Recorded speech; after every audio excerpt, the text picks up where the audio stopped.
Hi, good morning. Again, my name is Stephen Curran. I'm with Digicel as my day job. I came to the Caribbean in 2000 for 6 months. And as you can tell, 6 months is stretched into 15 years. I'm employee number one with Digicel, so I'm there since the very, very start. I lived in Trinidad from 2005 to 2007, so I feel like I'm coming home. I always like Trinidad. I like the fact it's an engineering ethos. And it's a good place as an engineer to live and work, so I'm delighted to be back. I have to frame my comments that this is a Caribbean workshop. Okay, I know we're in Trinidad, and I know electricity is ridiculously cheap in Trinidad, but it's an unusual situation for the Caribbean. In most of the rest of the Caribbean, electricity is extremely expensive.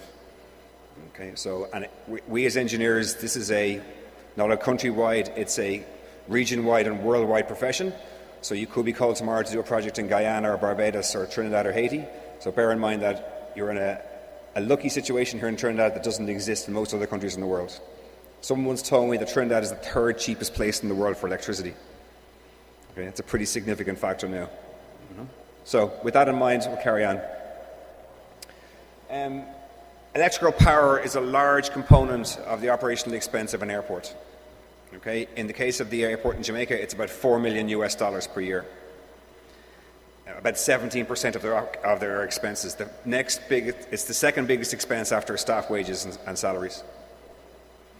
This presentation discusses how we could use alternative energy to supplement the electrical power system. And just a point that was made earlier on, we should always try and reduce the consumption before we attack the supply side. So whatever we can do to reduce consumption, CFC bulbs, smart metering, more efficient air conditioning systems, anything we can do to attack the load is always better to reduce the load than try and generate more electricity.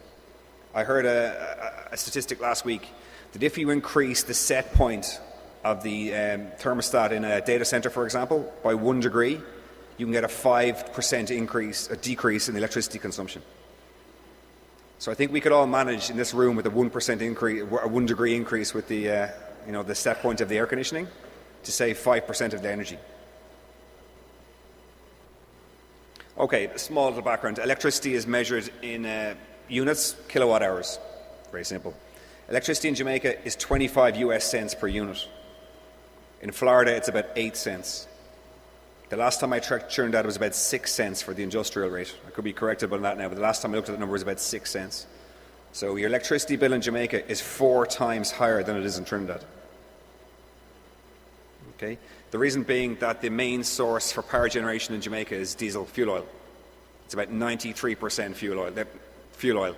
They don't have any natural gas. Like Trinidad, the renewables are quite small. They have some wind power, they've got some small hydro schemes, but it's 93% diesel, heavy fuel oil to generate electricity. And they have a range of plants as well. Some of their plants are quite old. They've got a few combined cycle plants, but most of them are the older models. The airport itself, it handles about 1.7 million passengers per year, about 24,000 operations flights. It's the second busiest airport in Jamaica. Montego Bay Airport on the north coast, Sangster Airport, is about double the traffic of Norman Manley, because the north coast is where all the tourists go. Okay, I managed to get my hands on the data for the load per day, the load profile of the airport. And you can see, of course, it's quiet during the night time. During the day it goes up, and then it starts to dip down then towards the evening, and then the end of the day then it's quiet. One thing that's quite interesting though, even at 2 or 3 o'clock in the morning, the load seems to be quite high. I asked the engineers about this, and they were also scratching their heads trying to figure this out. Your load shouldn't be high at 2 o'clock in the morning because there's nobody in the airport, unless you keep the air conditioning on the whole time, which is what I suspect is happening. The other thing as well is if you look at the solar radiation pattern, the electricity generated by a solar panel, of course, improves with the sun, but so does your air conditioning load. So it does track quite well if you've got a solar system powering, that it tracks the sun load quite well, and it's a good solution for a place where you have air conditioning. Okay, why airports are suitable for solar. Airports occupy large areas. They've got car parks, they've got taxiways, they've got large grassy areas around the airport, so there's good space. A lot of times when you come and look at installing solar on a building, it's facing the wrong way. It's covered by trees, it's got a small roof area. an airport is a perfect place because it has a wide area to put your solar panels in. For example, the car parks in the airport in Kingston have 40,000 square meters available for solar panels. It's a good area. Okay? That kind of area, you could get up to 3.5 megawatts of a solar plant installed in that area. A good size. In this part of the world, you get about 4 to 5, maybe even 6 in some cases, full production of solar energy per day. Now, the sun shines for 12 hours a day roughly, but you don't get peaks energy the entire time. It's best around midday, the sun is overhead. But it averages out at the equivalent of 5 to 6 peak hours per day for solar. And this system is a grid-tied system. What that means is there's no storage. When the sun is shining, the energy offsets the power you take from the grid. At night time, the solar panels don't do anything and you have no storage. The reason you don't do storage is it increases the cost enormously. If you put a storage system in, batteries or a salt battery, whatever you want to use, it's much more expensive and it makes the business case much more difficult. Now, for example, in places like Haiti and Guyana where there's no grid, you probably don't have a choice. Okay, but in most countries, the grid is reasonably reliable, so you can put in a solar plant to offset the grid production. And this is what the solar system that I had in mind for the airport looks like. Basically, you park your car and you put the solar panels overhead.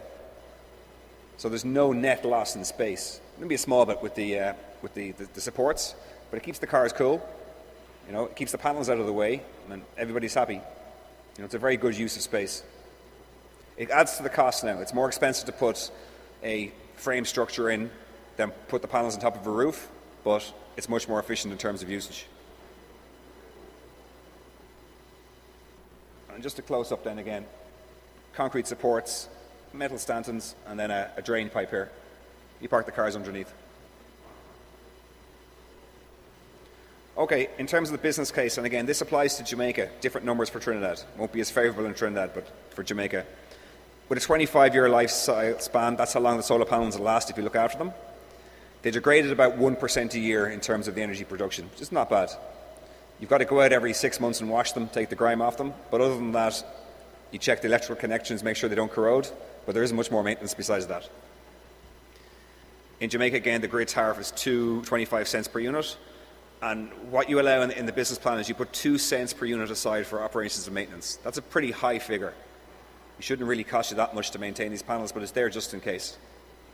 In Jamaica, it's duty-free to import anything with green energy. Now, unlike the States and Europe, there's no support.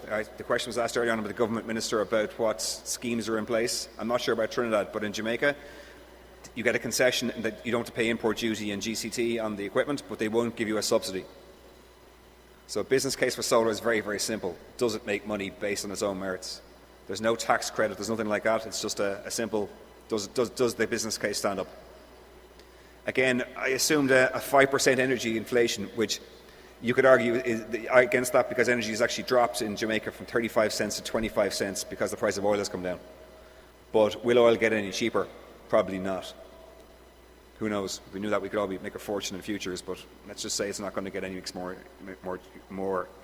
less expensive. This case, I didn't consider feeding the energy into the grid, the excess energy into the grid. This is what they call auto-consumption. The solar plant is sized to meet the maximum load of the airport. There is enough space to build a solar plant that's larger than the capacity demand of the airport, but then you get into the whole regulatory environment about feed-in tariffs and all that kind of, I won't say mess, but that's still being debated in Jamaica. And in order to keep the thing simple, I said, no, this is just going to be auto-consumption. It'll provide enough load for the airport and then no excess. And the capacity factor of the plant, I assumed 18%. What that means is that if the nameplate capacity of the plant is 2 megawatts, it'll produce 18% of that over the course of a year. Now, that's a pretty low figure as well, but it's an interesting number because earlier on a figure was mentioned about 20% being the target for the energy consumption of government buildings. So if you put a grid-tied solution on the roof of every government building in Trinidad, you would meet your target. thereabouts. You've got to do some energy efficiency as well, but it is a way to reach the 20% target. Now, the project costs $4.34 million to do the 2 megawatt plant, a cost of $2.20 per watt. The payback period in Jamaica's case was 5 years with an IRR of 36%. This assumed a loan for 90% of the amount and included loan repayments. So it's a finance model, so it's not just a straight cash model. And interesting, from this point of view then, because the electricity is expensive in Jamaica, it certainly is a worthwhile project. After you pay back in 5 years, you're just making pure money. The system is paid for, it's going to last 25 years. You know, it's robust enough to withstand hurricanes, but even if there is damage, you built in a 2 cent per kilowatt reserve fund to pay for any damage that comes along. So that's covered. So it makes very much financial sense. Again, the future study, I've talked to the guys in the engineering department in Norman Manley, and they're interested in the project. Unfortunately, they're in the middle of selling the airport, so they're not quite ready right now to make a big investment or to launch into a scheme. But they recognise the fact that this is a worthwhile scheme and it's worth doing. Just a second model I want to mention as well.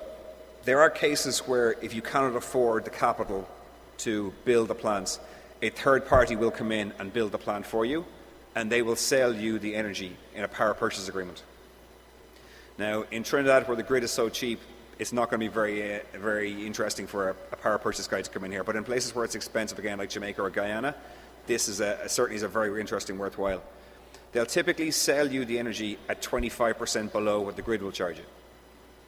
Okay, so you still save money. Not as much if you built it yourself, but it's still a pretty good window there to save money. And again, also as well, what you could do if the regulations are in place, you could overproduce the energy and feed it into the grid.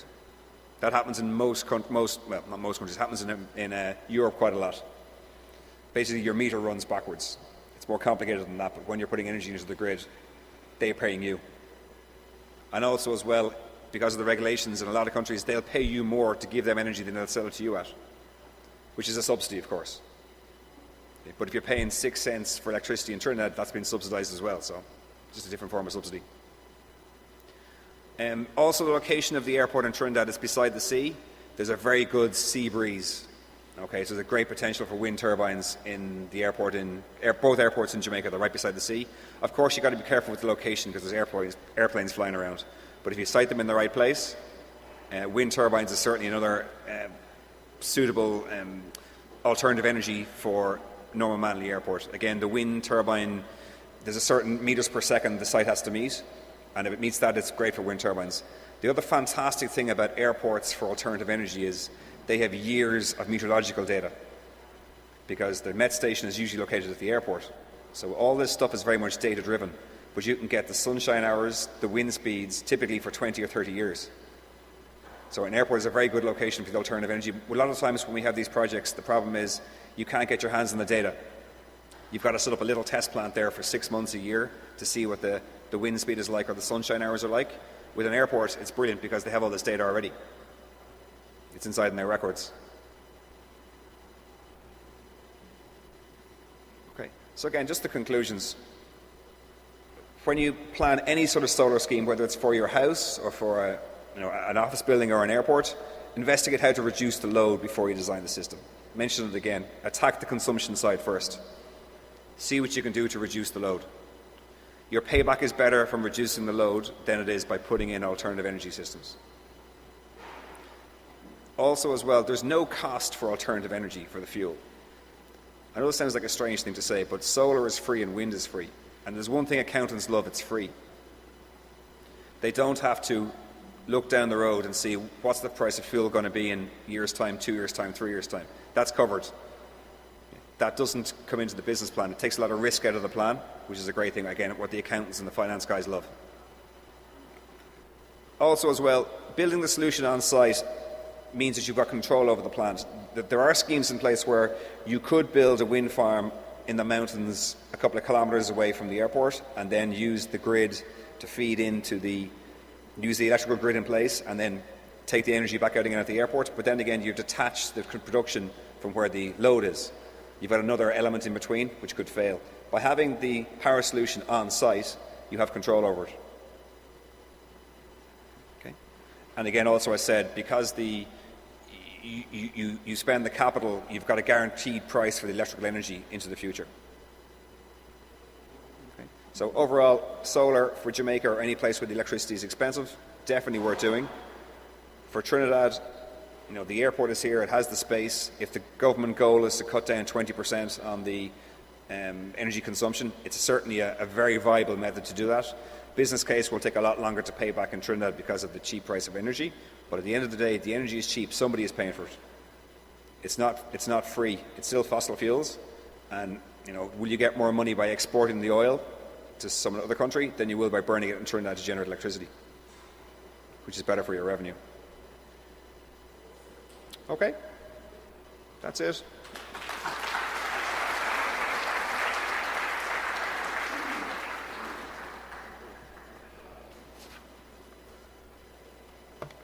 Okay, we want to thank Mr. Curran for the very interesting topic. I know there are challenges in Jamaica since in the early 70s with respect to energy. And it started with simple things as cutting lights on every other floor in hotels. I remember staying in a hotel in Jamaica in 74 and they had lights on every other floor. So they have been having challenges for quite a long time. So we're going to ask the floor if you have any questions related to this topic. The floor is open.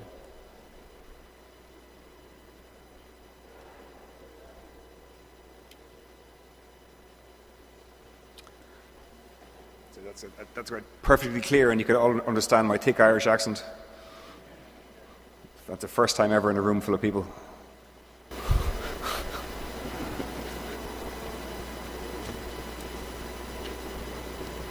Anthony Chady, VP at APET. The question I want to raise to you is the legislation in Jamaica. I know the government is trying to foster renewable energy because there are problems. In Trinidad, you have a legislation problem that needs to be amended, all right, so that you can include renewable energy into your homes and stuff like that. Right now, you could only do it very limited using solar water heaters, but in order to have a full home using renewable energy, there needs to be some amended legislations with the electricity company and the government. How does the legislation in Jamaica work? There's a regulator called the OUR who actually manage telecoms as well, so I'm quite familiar with those guys. The problem is that the electrical company called JPS is a private monopoly supplier, and they're at loggerheads with the OUR over the mechanisms to which the energy is fed back into the grid and the rates are going to be charged, and that's tied up in court. And the Caribbean, being the Caribbean, once things enter into court, it can be a long time before they come back out of court again. So unfortunately, it's at a standstill until that happens. Auto consumption is okay. In other words, you can produce solar panels on your roof and use the energy yourself, but where it gets tricky is the feed back into the grid. So that's why I steer the paper towards auto consumption. There is even problems with that because there's a government inspector involved, and that's not plain sailing either, but it's much easier to do that than try and sell energy into the grid because that's still held up in court over this cross payment.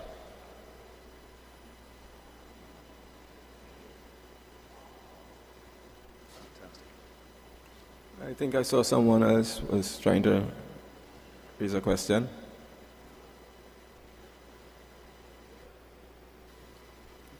Okay, well, I think your presentation was well received and very well understood. We thank you very much.